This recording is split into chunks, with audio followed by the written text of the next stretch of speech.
Husband demanded I wear a tracker while he's on a business trip, so I'm using his own divorce papers to leave him. I, 29F, have been married to my husband, 30 meters, who I'll call Alex. Alex and I met in college during our freshman year. We started off as just friends, and got married 7 months ago. I've gotten along with his family, but we aren't super close, but we're friendly enough. The problem is that Alex has begun to make me incredibly uncomfortable. Firstly, he's begun to ask me who I'm meeting with, where, what we plan on doing, how long every single time I leave the house without him. At first, I just thought he was being protective and a good partner just in case something happened, but then he started checking my phone after the visits, vetting and researching each of my friends as well. He also has been pursuing me to link my bank account to his, as he's in charge of the finances when he was perfectly fine with keeping them separate before. We fight about it almost every day. Finally, yesterday when he was preparing to go on a work trip for 2 weeks in California, he demanded I wear a tracker so he could keep an eye on me while he's gone. I can't do this anymore. I feel like I'm suffocating, and his family, who I've spoken to about his worrying behavior, just said he's being careful and protective as a good husband should. I need to gather my things together and find a way to be gone before he gets home without tipping him off. He's always threatened that if he ever found me cheating on him, he'd turn in divorce papers the same day. He keeps a filled out copy in his desk. I'm going to submit those the day I leave. But there's so much to do: Bergen, finding a new place to live, seeing if my job has any transfers available, packing and moving in 2 weeks. His return flight May 11th, so I need to move quickly. I'm posting here because I don't have any close family, and I can't risk dragging my friends into this as we share the same friends. I just needed a place to vent, and ask if anyone has any advice on the easiest and safest way to do this. Edit. Oh my god, you guys are amazing. I never even thought to not use his divorce papers. I'll check for cameras before I start any packing or prepping. I may also shred his divorce papers just in case and look into getting a lawyer for myself. I'm in a no-fault divorce state, that much I so remember, which will help. I'll update again when I know more. The tracker he wants me to use is a small clip to put on the belt or waistband.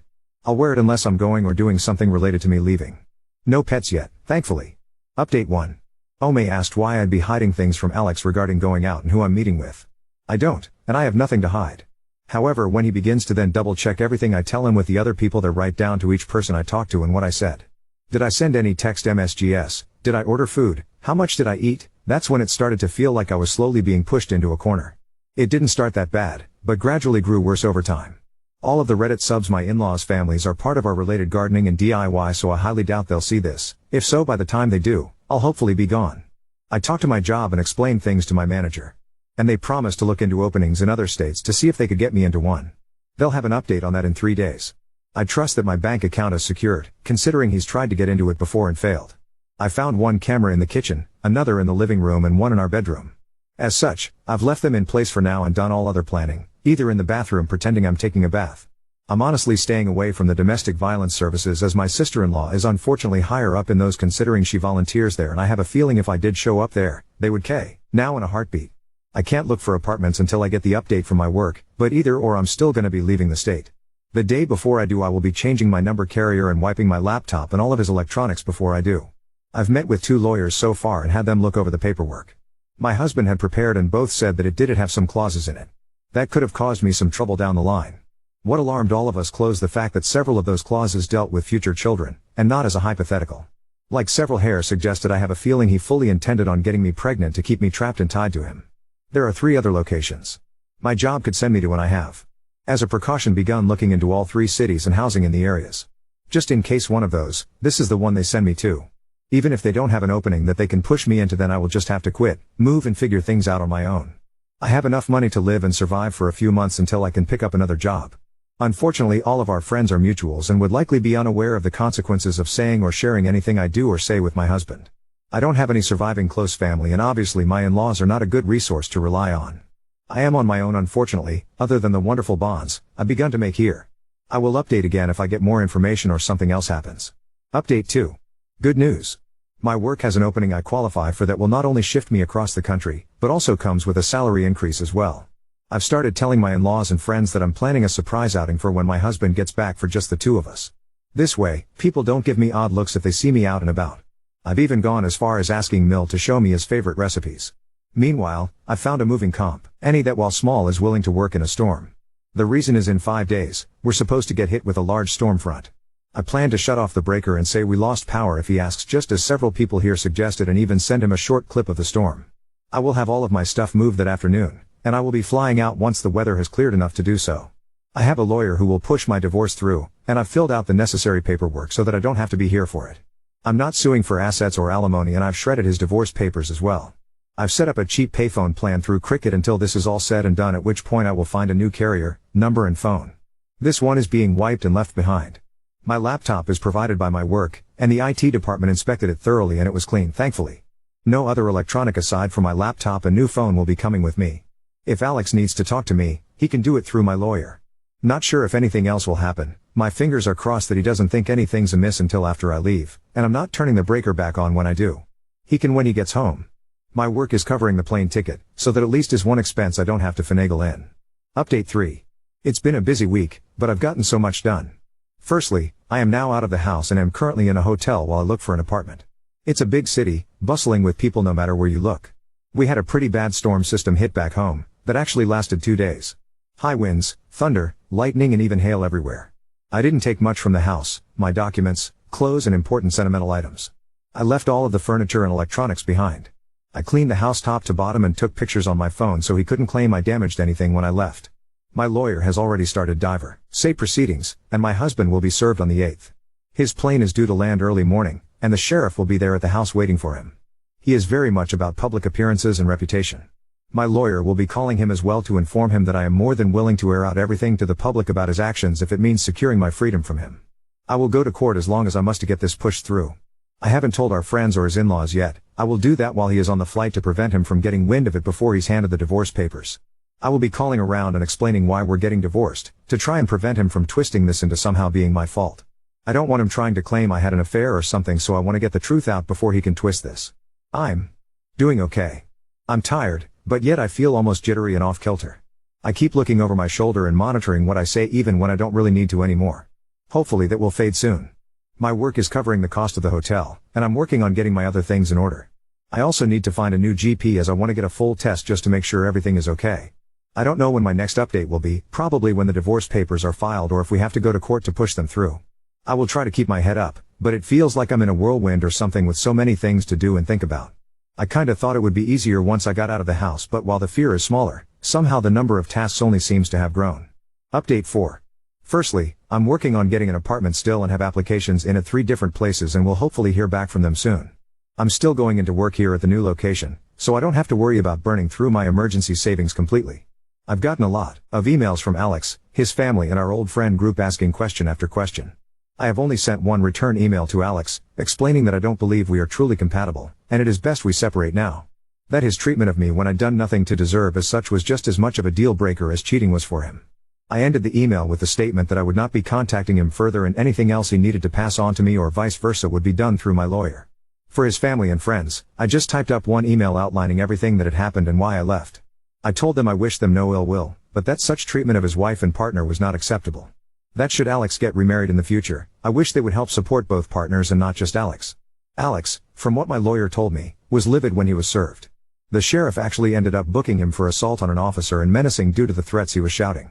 His father bailed him out in a few hours, but with the testimony of the sheriff, my lawyer believes I have a very good chance at getting a restraining order. Alex, upon returning to the house, apparently lost his temper again, breaking the dining table into pieces as well as the TV, and putting several holes in the walls. At least that's what one of the emails from one of our friends reported as Alex called him to help him clean up the mess. My lawyer already has pictures of the house I took, with timestamps as evidence nothing had been damaged by me. My friend reported that Alex tried to claim I'd been the one to trash the house, but the holes in the wall were at head height. Alex is 6 feet 3 inches, and I'm 5 feet 4 inches, so he knew that was false. Either way, taking the pictures definitely will help me. So again, thank you everyone here for the advice because I never would have thought of that on my own. My work won't share details of where I am, as I do work with some higher-end clientele who value security and that information won't be gossiped about, and no, I'm not some stripper or escort. I deal with contracts, notary and business management. As such, even if Alex tried to use my work to find me, he wouldn't succeed. Update 5. It's been a little bit, and I thought I'd answer some questions before giving my update. It may be a while after this until things change. Firstly, no, I didn't bring my car. The public transport here is good enough to use without needing one. I have secured an apartment, and the building has good security. You need a key card to enter, and there is a security guard at a desk right by the entrance to the building. As part of my contract, I gave them a photo of Alex and his family so that even in the off chance they do find me, they won't be let in. The responses I got from the emails varied. His family said I was overreacting, and that I owe Alex an apology for the problems this has caused him. The pending criminal charges puts him at risk of losing his job if he's convicted. Alex sent a long email, apologizing and pleading for me to come home. He said he was worried for me, that he is willing to go to therapy if it will appease me. He wants us to remain together, and he didn't think leaving was an appropriate response to his genuine concern and worry for my health and safety. The friends gave somewhat lacking replies, saying that they didn't think Alex was ever going to hurt me and that I shouldn't be letting my imagination run away wild. As much as I want to say I was surprised by the lack of support, I'm honestly not. He intends to fight the divorce.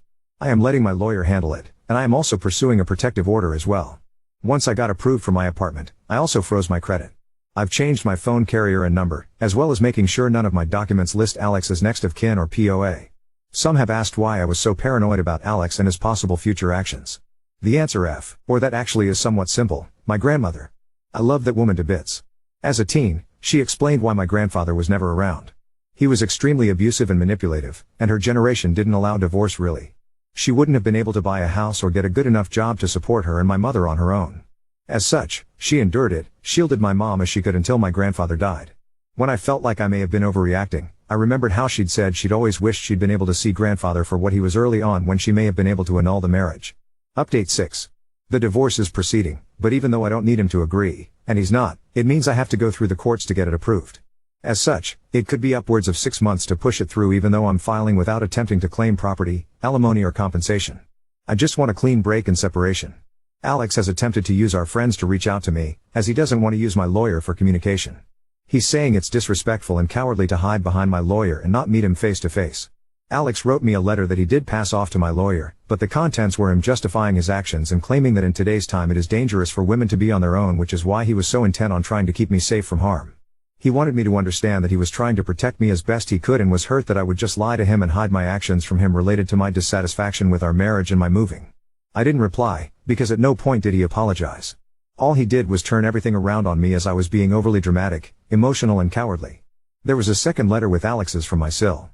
Her letter was honestly disturbing and completely justified my misgivings regarding approaching her in any kind of professional capacity. She spent 5 paragraphs detailing how a real abusive relationship looked like and that Alex was the furthest thing from abusive. The details she included were all related to financial abuse and physical abuse. Nothing like what Alex had been doing. She stated that my attempts to smear her brother's name for attention and clout made me the abuser, not him. I haven't really been able to process that, admittedly. Part of me can't help but wonder if she's right. I mean, I blindsided him by leaving as I did and am refusing to speak with him at all. My old boss recommended that I look into getting into therapy after I moved, and I think I need to. I have had a hard time adjusting to being on my own. I keep censoring myself and haven't even gone out to eat yet. I always end up worrying about what if someone sees me, what if I get in trouble for spending my money on something frivolous. My lawyer is continuing to fight for the divorce, and I shouldn't need to be physically present in court.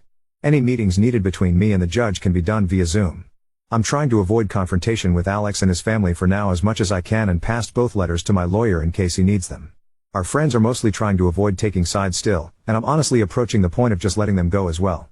I'm tired of fighting for them to understand at this point. I don't know if anything is going to happen, so my next update may not be until around mid-November depending on how long it takes to push the divorce through. Work is going well, and it's helpful to have something familiar to anchor my day-to-day life when so much has changed and is changing even now. Now on to second story. Discovered my wife secretly ran 2 searches on a Cheaterbusters website for my name, despite our open access to everything. My wife, 41F, and I, 45 male, have full access to each other's everything. We use each other's phones, we regularly log into each other's browsers when we need access to pay a bill or get a 2FA code from an email. I do all the money stuff, so today I logged into her Google account to get a username and password for one of our credit card accounts I didn't have saved in my browser. When I scrolled to the C's in her Chrome's password manager, I saw a save done in PW for a website called Cheaterbusters. I looked at the login info, then logged in using incognito. I found 2 searches for me. I can't tell when they were ran and can't tell how the searches were paid for. We've never had any issues with infidelity. She's never shown any sign of doubt about my faithfulness, nor I towards her. I want to bring this up, and I will, but I'm trying to figure out how upset I am about this. On one hand, I can imagine she read an article about how many husbands use Tinder secretly and just had a weird reaction and did a search, but on the other, she ran 2 searches. I'm not sure how troubling it is for a spouse to have these kinds of doubts without ever saying or doing anything that I would notice. Oop, no, you can see the name that was searched. Update 1. To all of you who warned me not to fall victim to that mentality, thanks you for saying so, but rest assured it never even entered my mind as a possibility.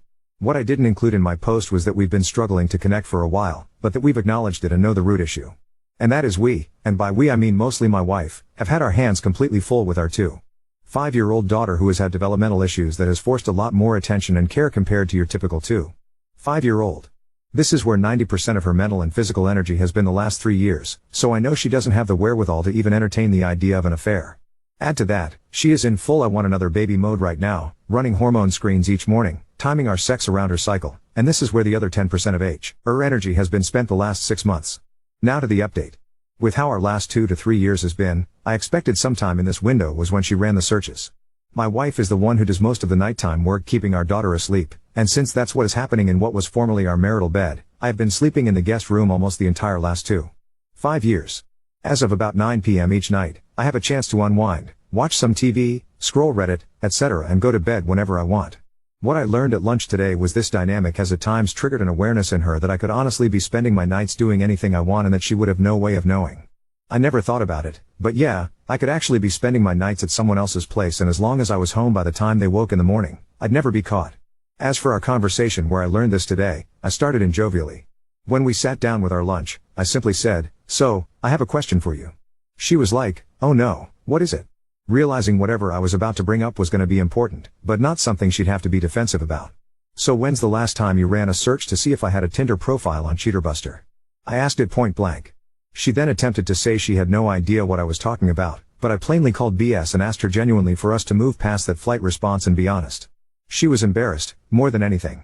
These thoughts she's had were at their worst the first 6 months of our daughter's life when we were our most distant, our most volatile, and when I was more of a robot just doing whatever I could to serve a supporting role doing the things around the house my wife didn't have the time or energy to do, like the money stuff referenced in my first post. The last few months we've found each other as much as we can, taking steps to intentionally spend together just the two of us, like our scheduled lunches twice a week, and we went on to have a really great conversation about all of this today. I had no idea those thoughts even went through her head. I was floored by the fact she could envision a way more fun lifestyle for me at night, going out having a great time hooking up with women all over town, while I've found actual contentment just having a bowl of cereal late at night while watching YouTube golf. LOL. In the end, it made sense how the first year of our daughter's life could have put my wife in a weird enough headspace that she could envision me going out and finding a better life. She honestly said, "I wouldn't blame you if you wanted to." So while she was embarrassed she ran those searches a couple years ago, I let her off the hook letting her know I could see how her mind could have gone there. The rest of lunch was great and our day ended with me finding a note on the kitchen counter when I got home from soccer practice, after she and our daughter had already gone to bed. "Leftovers are in the fridge, if you dare eat what I tried."